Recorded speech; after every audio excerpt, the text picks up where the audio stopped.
Fala pessoal, meu nome é Caio e estamos aqui para mais uma aula de radiologia da equipe do MedWeek. Hoje nós vamos falar sobre artrite reumatoide, principalmente sobre os achados de imagem que todo médico precisa saber. Como a filosofia do nosso programa é sempre a parte prática voltada para o conhecimento que o médico tem que saber no seu cotidiano e não em si nas especialidades médicas, a artrite reumatoide se enquadra muito bem no que a gente entende de transmissão de conhecimento, porque além dos sintomas mais comuns que a gente já conhece, da artralgia, da mialgia, existem manifestações extraarticulares da artrite reumatoide que acomete praticamente todos os escopos das especialidades médicas, sendo eles nódulos reumatoides subcutâneos, que acomete desde a dermatologia à reumatologia, pericardite associado a conhecimento cardiológico, derrame pleural, da medicina intensiva, mas também da medicina de comunidade, comprometimento do parênquima pulmonar com intersticiopatias difusas, conhecimento também além do radiologista, principalmente do médico pneumologista, síndrome do túnel do carpo, acometimento tratamento do idoso e ortopédico, glomerulonefrites, também associadas a conhecimento clínico intensivo, mas principalmente do nefrologista, e outras, né, como tratamento neurológico por neuropatias periféricas ou compressão medular pela subluxação atlantoaxial em um quadro mais avançado, acometimento dos olhos pela síndrome de Sjögren, síndrome de Kaplan, doenças associadas à síndrome de Felt também, com hematologia, pancitopenia e acometimento mais grave chegando até a tratamento cirúrgico. Então, é uma área de conhecimento que engloba todas as áreas que tem muito a ver com o nosso foco de conhecimento aqui. Então, vamos lá. Começo de tudo, vamos aprender um pouquinho, lembrar, na verdade, né, um pouquinho sobre a doença. Como a gente falou, é uma doença de altíssima prevalência, né, 1% da população. É uma doença autoimune, inflamatória crônica, na grande maioria das vezes idiopática, afeta tanto homens como mulheres, mas três vezes mais mulheres do que homens, e de meia idade ou até jovens, né. Então, o acometimento é insidioso, né, das articulações sinoviais, principalmente do esqueleto apendicular, e evoluindo em até 10% dos casos para o esqueleto axial, principalmente da coluna cervical, né? E nos casos mais graves, que é o que a gente sempre tenta não deixar chegar, né, pode evoluir para deformidades. Existe um componente hereditário, né, ainda não muito bem explicado, mas o mais importante provavelmente são os fatores idiopáticos, né, embora sejam relacionados a alterações psicológicas, endócrinas e imunológicas. Quanto à fisiopatologia, ela começa uma linha temporal, né, dos achados. Ela começa com uma inflamação da membrana sinovial, das bursas e tendões, das articulações do tipo de artrose, né, como as do punho principalmente, metacarpofalangianas e interfalangianas das mãos, joelhos, ombros, cotovelos, quadris e metatarsofalangianas e interfalangianas dos pés. Esse é o quadro inicial, né, uma inflamação da membrana sinovial.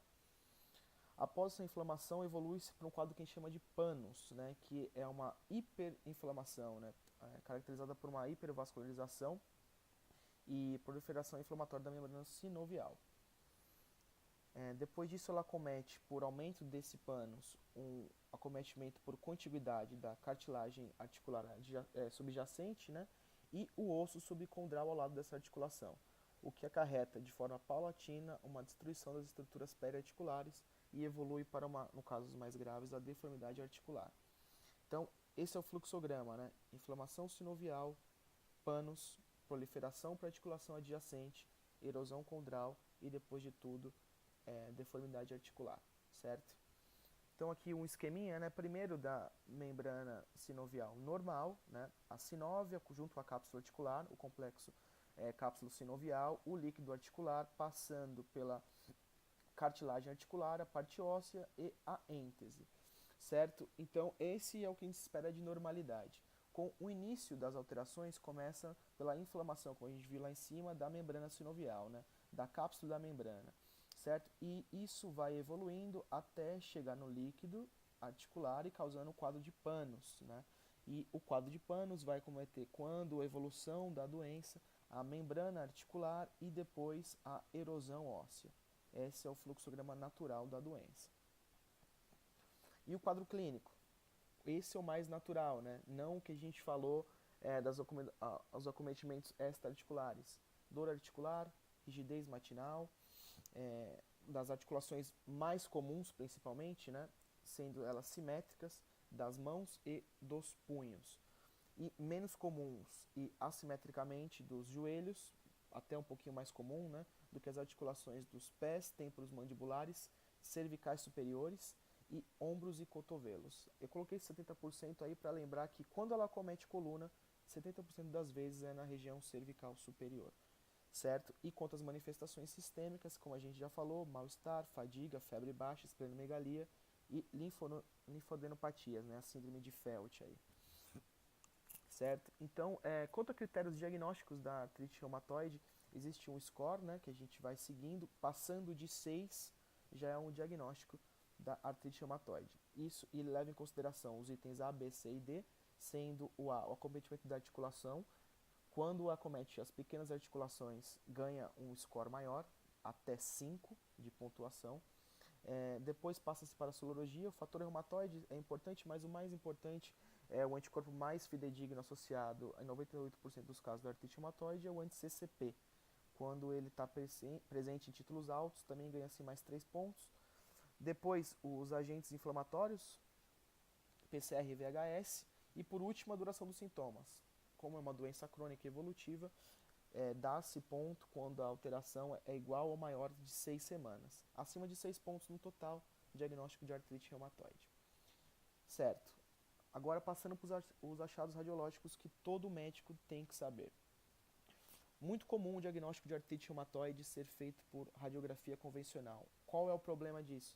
Que ela só é feita em casos mais avançados, quando o reconhecimento já é praticamente não necessário da radiografia, já é visto no paciente ao exame físico. A tentativa que a gente tem é de que se reconheça com padrões iniciais, mais sutis, que é o que a gente vai tentar passar aqui para vocês. Então, na radiografia convencional, pensando-se no fluxograma do caminho das lesões radiológicas elementares, a primeira delas é a rarefação óssea, né? Ela é reacional à epidemia da sinóvia adjacente, às vezes a gente já consegue ver, bem tênue, né? Mas na própria radiografia há uma alteração da sinóvia e isso vai se aumentando com a intensidade e a duração da doença. Esse é o primeiro achado e bastante da artrite reumatoide. Então a gente vê aqui da metacarpofalangiana no distal, a parte das suas cabeças, uma rarefação, uma porose óssea difusa, né, associada a diversas alterações, mas num contexto de possibilidade já tem que se levantar a hipótese de uma R já nesta fase, certo?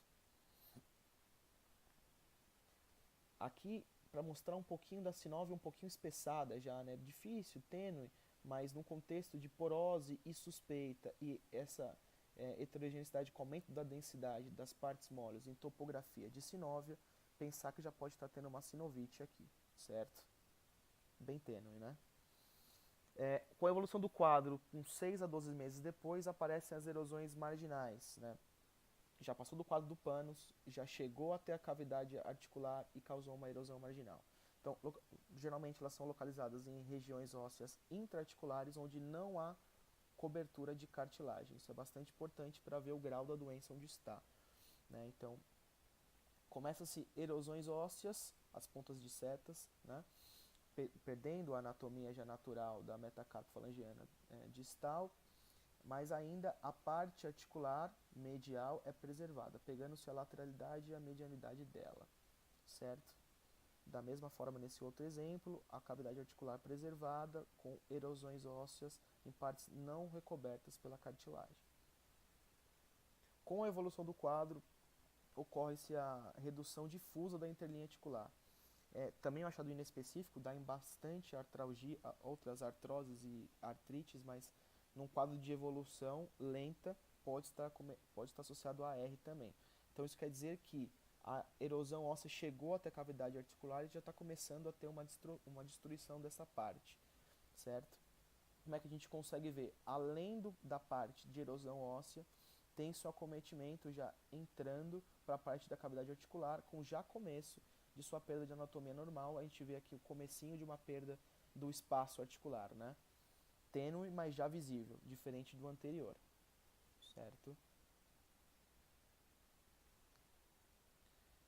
Deformidades e subluxação da articulação. Então é resultante principalmente das lesões já capsulo-ligamentares e, consequentemente, frouxidão. Já é um quadro mais evolutivo da doença. Geralmente, nessa fase, já começa a ser irreversível, certo? Então, deformidade articular com desvio ulnar dos dedos, que a gente vai falar mais à frente, um quadro já irreversível com já acometimento também do carpo, certo? Então, já é uma doença mais avançada. E depois disso tudo, como a doença já é crônica, que é geralmente onde a gente diagnostica e não quer diagnosticar, é quando já tem destruição articular e a anquilose. Nada mais é do que a fusão dos ossos, principalmente na região do carpo, certo? Então, quais são as deformidades articulares típicas, né, que a gente acaba diagnosticando nessa fase e são bastante associadas com epônimos já bem famosos? Sendo o primeiro, deformidade em botoneira, relacionada a uma hiperflexão da interfalangiana proximal com uma hiperextensão da interfalangiana distal. A gente consegue ver bem como já destruição praticamente articular, né, com a hiperflexão da interfalangiana proximal e a hiperextensão da interfalangiana distal. Pescoço de cisne, também bastante lembrado aí, né? Relacionado a uma hiperextensão da interfalangiana proximal e uma hiperflexão da interfalangiana distal. Já é um quadro já clinicamente visível, irreversível, com bastante comorbidade, né? Não é nem um pouco difícil de ver, a gente tem essa pontada, né? A pontada da interfalangiana distal, quando o paciente chega você já consegue ver sem necessidade de radiografia, né? Soprar de ventos, relacionado ao desvio ulnar, que a gente viu ali também, um quadro já grave e evolutivo da doença, relacionado a uma subluxação palmar e a flexão das articulações metacarpofalangianas. Então, um acometimento das metacarpofalangianas com destruição da articulação e um desvio ulnar dos dedos. Deformidade em Z, também uma deformidade visível, sem necessidade do exame radiográfico, mas bastante sugestiva de uma inflamação já crônica e irreversível também, com hiperflexão da articulação metacarpofalangiana e hiperextensão da interfalangiana. Bastante fácil de se ver também, né? Com a hiperflexão da articulação e a hiperextensão da interfalangiana distal. Agora falando um pouquinho já para a parte do punho, né? Passando dos dedos para o punho. Então, uma das alterações mais sutis e primárias que a gente quer diagnosticar nesta fase é o acometimento do processo estiloide da una, né? Então começa-se a erosão no processo bem inicial da doença, do processo estiloide, geralmente ainda sem grandes acometimentos nas partes ósseas, além da porose, e passa, na grande maioria das vezes, despercebido por quem avalia esse raio-x, né? Então, para a gente conseguir diagnosticar essa porose, a gente tem que avaliar com o osso adjacente, né? Então, a gente vê a una distal chegando, tem uma densidade e o processo estiloide está um pouquinho mais escuro, né? Perceptível aqui, mas você tem que procurar. Porque se você não saber que aqui está a alteração, você não procura, né? E você não consegue ver essa alteração bastante sutil, tá ok? Aqui um quadro também já com deformidade dos seus contornos, né? Alteração da sua ecotextura e deformidade dos contornos. No contexto de suspeita, já levanta a bola que pode ser um quadro inicial de artrite reumatoide. Ainda você vê aqui que a preservação total, né, dos espaços articulares dos ossos do carpo, né? Então provavelmente trata-se de um paciente com uma doença bem inicial. Alterações do carpo vão começando a evoluir, né? Se você não a diagnostica nessa fase, já chega com uma inclinação radial, a evolução natural, né, do quadro. Subluxação dorsal da una, que evolui depois com destruição óssea e depois com a anquilose intercápia que a gente viu no exame anterior, né, no exemplo anterior, né? Então aqui já um quadro de um paciente que já começa a ter um pouquinho de anquilose, erosão dos ossos do carpo, né, com deformidade articular também da una, um quadro já não tão inicial, né? Aqui do lado do rádio, né, alteração do processo estiloide do rádio e também da una, com alteração também, erosão óssea do escafoide, com perda dos espaços dos ossos do carpo, já começando o processo de anquilose. quadro também já de subagudo para crônico aqui, né? Passando agora para os pés. É bastante comum as alterações dos pés também passarem despercebidas ou então serem relacionadas com artrose, né? Então a gente tem que saber exatamente o que procurar de AR nos pés para poder diferenciar o que é AR do que é uma artrose ou algum outro tipo de alteração, certo? Então qual que é o acometimento padrão da AR nos pés? Acometimento da face lateral da cabeça do quinto metatarso e face medial de todos os outros metatarsos. E ainda, só a interfalange proximal do primeiro pododáctilo está acometida, certo? Então, metatarso lateral do quinto dedo, metatarso medial dos outros dedos e interfalangiana proximal do primeiro pododáctilo. E numa doença avançada, subluxação lateral dos dedos, como se fosse um sopro de vento, né? Então, aqui no fluxograma é bastante fácil de ver, no metatarso proximal, na parte medial de todos os dedos, deformidade com erosão óssea, e na parte lateral do quinto dedo, e o acometimento da interfalangiana proximal do primeiro dedo. Esse padrão é bastante sugestivo de AR, certo? E aqui já num quadro já bem avançado, né, com desvio lateral, uma hiperexposição, lateralização do sesamoide, né, bastante incomum, certo? Isso aqui não é natural, isso mostra-se que a angulação, isso mostra que a angulação está totalmente alterada e o acometimento total das metatarsos, das metatarsos falangianas e principalmente da parte lateral aqui da metatarso falangiana do quinto pododáctilo, certo? Isso aqui já é um quadro avançado, né? Isso aqui já não precisaria mais nem de radiografia, a gente não quer diagnosticar nessa fase, como a gente já falou. E aqui, pensando mais no primeiro dedo, para fixar bem, né, procurar na interfalangiana proximal do primeiro dedo e na sua face, tanto lateral quanto proximal, e na face lateral do quinto dedo. Dois achados bastante associados com a artrite reumatoide. Isso tem que ficar bem guardado, que vê-se muito passar na prática. Muito. Ou então, correlacionar isso com qualquer outro tipo de artrose. Não, não, não. Isso é bastante sugestivo, erosão óssea, da face lateral do quinto dedo e da interfalangiana proximal do primeiro dedo associado com artrite reumatoide, certo? Agora passando para o esqueleto axial, como a gente falou, um pouquinho menos comum, mas também bastante associado às alterações, são bastante relacionadas à artrite reumatoide. Então, quais são elas, né? A principal é a diástase de C1-C2, ou a subluxação lateral de C1 sobre C2, que é secundária a uma rotura do ligamento transverso, né? Isso geralmente também já denota uma alteração já não mais aguda, né, de subaguda para crônica, e acomete 10% dos casos dos pacientes, né? Acomete-se também, além dessa diástase, uma erosão do processo odontoide e uma impressão basilar bastante visível. Só que tem um pulo do gato aqui. Qual que é o pulo do gato? A gente só consegue ver esse aumento do espaço na flexão. Então a gente pede sempre para o paciente fazer um corte em extensão e outro em flexão para que na flexão a gente consiga ver esse aumento de espaço, né? Contando-se que mais de 3 milímetros na radiografia já é bastante patológico, já é uma alteração do ligamento bem grande, né? E aqui ainda consegue ver a impressão basilar, né? Ele está acima do nível do forame magno. Então, além disso tudo, a alteração óssea de C1, né, com impressão basilar, aqui também visto nesse outro caso, também na flexão, porque na extensão fica um pouquinho mais difícil. Aqui a gente vê mais a alteração, né, de C1 na extensão, mas o achado mais fidedigno e o que mais se leva à cirurgia, né, por compressão da medula óssea, da medula, seria o aumento do espaço entre C1 e C2, principalmente a métrica de 3 milímetros.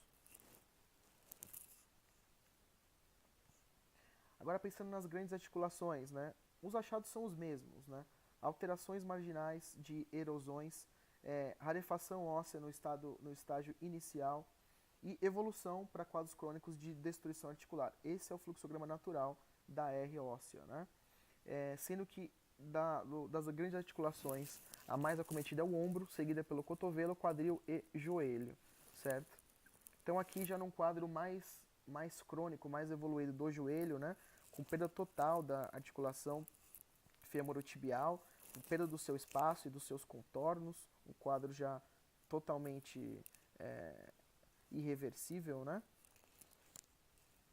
Na bacia, a mesma coisa, né? Perda do espaço do fêmur com o acetábulo, totalmente alterado os seus contornos, um quadro também já crônico avançado.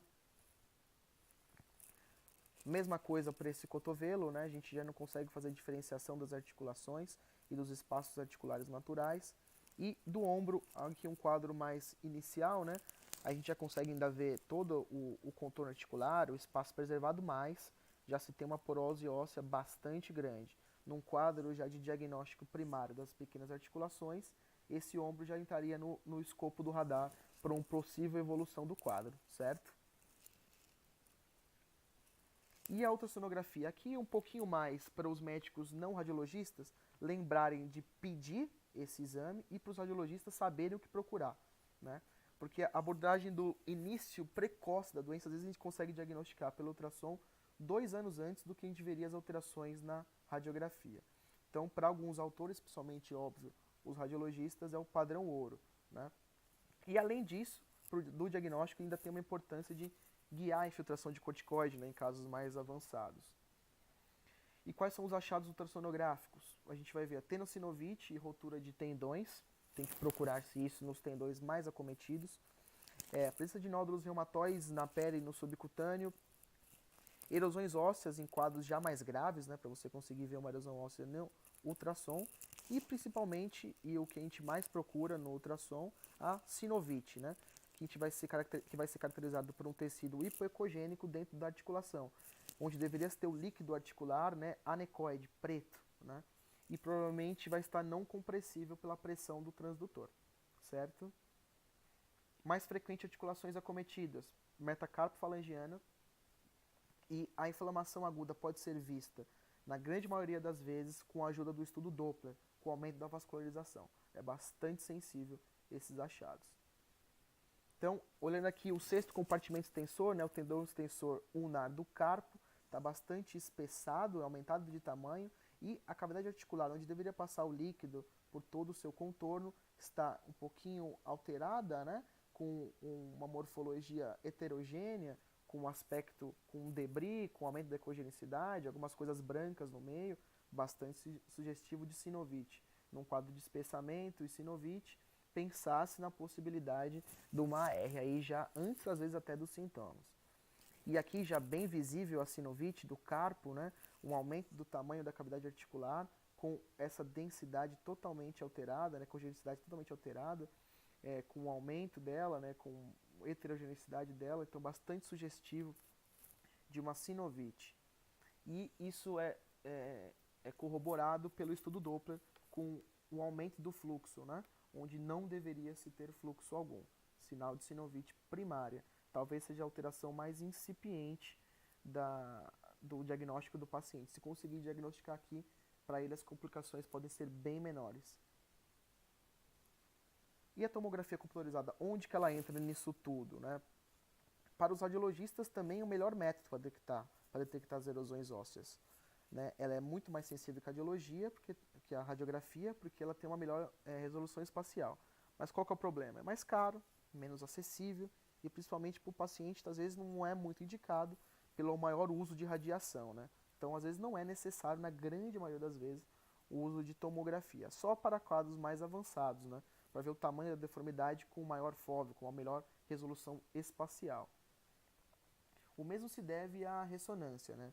Que não é melhor só do que a radiografia, ela é às vezes mais sensível em alguns estudos do que o próprio exame clínico, né? Ela pode detectar a sinovite muito precocemente, apenas por um espessamento sinovial e um realce ao contraste, né? E o que é bastante curioso, né, que a erosão óssea, vista pelo edema da medula óssea de forma bastante fácil, com um aumento do sinal, né, na sequência de T2, ele é pré-erosivo, né, e ele é visualizado cerca de 2 anos antes do aparecimento da erosão. Então, é bastante específico e sensível, né, esse exame, mas na grande maioria das vezes não é usado, como a gente se já é difícil ter acesso a uma tomografia, quanto mais uma ressonância magnética, só em um mundo ideal, né. A Então aqui só para a gente ver qual que é a diferença, né, de um mesmo paciente feito a radiografia e depois a tomografia, a facilidade que a gente tem de ver as erosões ósseas, né, muito mais fácil na tomografia do que a gente conseguiria ver na radiografia convencional. Embora, como a gente já falou, na grande maioria das vezes, não é a indicação primária, né. E aqui uma ressonância, né, de um punho, o primeiro quadro, um corte em T1, o segundo, um T2 com saturação e o terceiro, um T1 com contraste, né. Então a gente vê primeiro no T1 um aumento da espessura, né, do tendão e da bainha, depois a gente vê um aumento do sinal de forma heterogênea na sequência T2, e depois com T1 com contraste a gente vê um realce ao contraste, bastante sugestivo de uma sinovite, certo? Provavelmente um quadro ainda incipiente aqui, né? Um diagnóstico, embora que pegue tanto os tendões flexores quanto os extensores, provavelmente seria um quadro ainda incipiente aqui. O diagnóstico inicial nesse quadro ajudaria bastante o paciente em diminuir suas comorbidades. Aqui um ombro de um paciente com T2 com saturação, visto uma sinovite já bastante extensa, né, na bolsa subaracromial subdeltoideia, visto isso pelo aumento do sinal de forma heterogênea, né, não é aquele brancão que a gente esperava. Tem uma parte aí dentro de queda de sinal ou mesmo heterogeneidade, denotando o sinal de sinovite, né. Além disso, vê-se o edema ósseo, com um aumento também do sinal do osso, e aqui já um quadro de erosão, né, visto pelo um aumento de sinal mais vivo aqui, né, provavelmente com uma erosão focal do tubérculo maior aí. Um outro paciente, esse aqui seria o sonho, se a gente conseguisse sempre diagnosticar nessa fase aqui, né, um paciente primeiro aqui com um corte em T1, em A, depois o B e o C com densidade de prótons, e o último aqui com contraste, né, a sequência D. Então a gente vê primeiro o espessamento do tendão e da bainha com áreas de erosão óssea, que na densidade de prótons é vista pelo aumento do sinal, ainda que bastante incipiente, e depois essa bainha onde tem a provável sinovite, quando se coloca o contraste ela fica bem pujante, bem vigente, né? Um quadro inicial, mas na ressonância facílimo de se ver, certo? E por último, um corte de tornozelo, um corte coronal, né, em T2. Aqui a fíbula visto um extenso edema ósseo, né, e na parte da articulação e do tendão visto esse aumento do sinal, que corrobora um quadro de espessamento da bainha sinovial, né, um quadro de sinovite com edema ósseo, já não tão inicial quanto os exames anteriores. Então aqui, né, eu peguei esse quadro para a gente começar a tentar diferenciar todos esses achados que a gente viu, que são bastante sugestivos de artrite reumatoide, e diferenciar ele com as outras alterações ósseas, né, principalmente com as que são mais parecidas com um quadro de artrite reumatoide. A artrite psoriásica, a espondilite anquilosante, a artrose, a artropatia de pirofosfato de cálcio e a gota, né? Então, primeiramente, simetria das lesões, artrite reumatoide, na grande maioria das vezes. Isso a diferencia principalmente da artrite psoriásica e da espondilite anquilosante. Erosões, mas o que mais diferencia mesmo a artrite reumatoide, como a gente viu nos exames anteriores, né, é o quadro dela ter erosão marginal e não ter proliferação óssea. Então, erosão marginal é muito comum, é praticamente patognomônico da artrite reumatoide, da forma como ela é nas articulações e nos ossos que ela dá, e é muito raro ou possível, mas não comum, em quase todas as outras artropatias. Ao passo que as proliferações ósseas são absolutamente incomuns na artrite reumatoide e muito comuns em formas de osteófitos ou proliferações ósseas floridas nos outros diagnósticos diferenciais. Então esse é o carro-chefe para você ver se você está à frente de uma artrite reumatoide ou de uma outra artropatia. Outros achados também, rarefação óssea, como a gente viu, é bastante comum na artrite reumatoide e bem incomum na artrose, na CPD e na gota, né? Sendo até menos evidente nas outras duas. Redução da interlinha articular, dá em quase todas, né? Só para diferenciar de gota mesmo, que só tardiamente vai dar. Acometimento axial, a gente viu que é raro, mas 10% das vezes quando ele dá é na coluna cervical, e ao passo que grande maioria das outras se dá na coluna sacroiliaca e na gota sendo muito raro, né? Acometimento das mãos, na artrite reumatoide, como a gente já viu, metacarpofalangiana e interfalangiana proximal, ao passo que na artrite psoriásica, além da metacarpofalangiana, ela pega também a interfalangiana proximal, mas principalmente a interfalangiana distal, coisa que a gente não viu na artrite reumatoide, né? E para diferenciar ainda mais da artrose e do CPD, a artrose acomete a metacarpo trapeziana e a CPD acomete a escafo trapeziana, né? Bastante sugestivo também de CPD, né? E a gota aleatório. Acometimento da articulação radiocárpica, como a gente viu nos exames, quase que sempre na artrite reumatoide e raro ou infrequente em quase todas as outras, né? Entesite, um pouco mais raro na artrite reumatoide e bastante frequente na artrite psoriásica e raro também na artrose. Anquilose, aqui na artrite reumatoide, carpo muito mais, mas também tarso. E na artrite psoriásica, dedos das mãos e dedos dos pés, certo? Reabsorção óssea, como a gente viu, é raro em quase todas. Tudo bem? Por hoje é só, pessoal. Aqui é a bibliografia que a gente fez essa aula pelo Resnick e pelo livro do Colégio Brasileiro de Radiologia de Músculo Esquelético. Aqui fica o nosso e-mail para quem quiser que a gente mande essa aula ou alguma dúvida, ou que a gente faça uma aula só com os diagnósticos diferenciais, como a gente fez nesse quadro. Só mandar para a gente que a gente responde e até a próxima. Um abraço.